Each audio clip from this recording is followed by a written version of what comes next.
146 खासदारांच्या निलंबनाविरोधात मुंबऱ्यात जोरदार निदर्शने. देशातील लोकशाहीचे अस्तित्व संपवण्याचा कट. मर्जिया पठाण. देशात हुकुमशाहीचा उदय होत असून त्यातूनच 146 खासदारांचे निलंबन करण्यात आले आहे असा आरोप करीत मुंब्रा येथे मर्जिया शानू पठाण यांच्या नेतृत्वाखाली जोरदार निदर्शने करण्यात आली.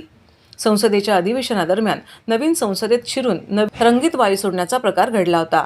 त्यावरून विरोधकांनी सत्ताधाऱ्यांना धारेवर धरणाऱ्या विरोधी पक्षाच्या खासदारांना सत्ताधाऱ्यांच्या सूचनेवरून निलंबित करण्यात आले आहे. त्या निषेधार्थ हे आंदोलन करण्यात आले. मर्जिया शानू पठाण यांच्या नेतृत्वाखाली या आंदोलनात शेकडो महिला, पुरुष, लहान मुले सहभागी झाले होते. यावेळेस आंदोलकांनी केंद्र सरकारच्या विरोधात जोरदार घोषणाबाजी केली. या प्रसंगी मर्जिया पठाण म्हणाल्या की संसदेच्या सुरक्षेची काळजी घेणे हे सत्ताधाऱ्यांचे काम आहे. मात्र ही सुरक्षा न पाळल्यामुळेच काही तरुण सभागृहात शिरले. त्यांच्या मागण्या रास्त असल्या तरी त्यांनी पत्करलेला मार्ग योग्य आहे असे म्हणता येणार नाही. परंतु त्याबाबत प्रश्न विचारणाऱ्या सुप्रियाताई सुळे यांच्यासह 146 खासदारांना निलंबित केले जात असेल तर ते लोकशाहीला पूरक नाही. या घटनेमुळे देशात लोकशाही शिल्लक राहिली आहे का असा प्रश्न निर्माण झाला आहे. निलंबित करण्यात आलेल्या खासदारांचे निलंबन रद्द करण्यात यावे, अन्यथा आम्ही यापेक्षा अधिक तीव्र आंदोलन छेडू असा इशाराही मर्जिया पठाण यांनी दिला.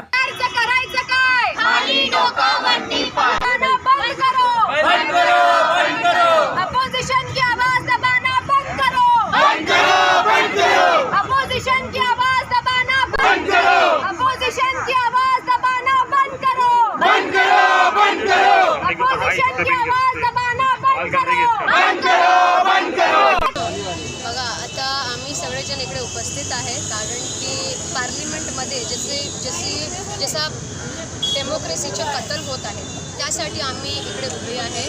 कारण 141 लोकांना सस्पेंड केलं आहे, तिथून म्हणजे पार्लिमेंटमधून सस्पेंड केलं आहे.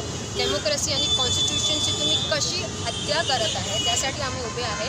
तुम्ही असं करू शकत नाही कारण India is a democratic country. It is a country which abides bye constitution. तर तुम्ही जे 141 लोकांना तुम्ही सस्पेंड केलं आहे, तुम्ही 141 लोकांची आवाज दबवण्याचा प्रयत्न नाही करत आहे. त्यांच्या मागे जे लाखो लोक आहे ज्यांनी वोट करून त्यांना तिथे पाठवलं आहे, तुम्ही त्यांची जे भारतीय नागरिक आहे ज्यांनी वोट करून त्या लोकांना तिथे पाठवले खासदार बनून, तुम्ही त्यांची आवाज दबवण्याचा प्रयत्न करत आहे आणि हा आम्हाला मंजूर नाही.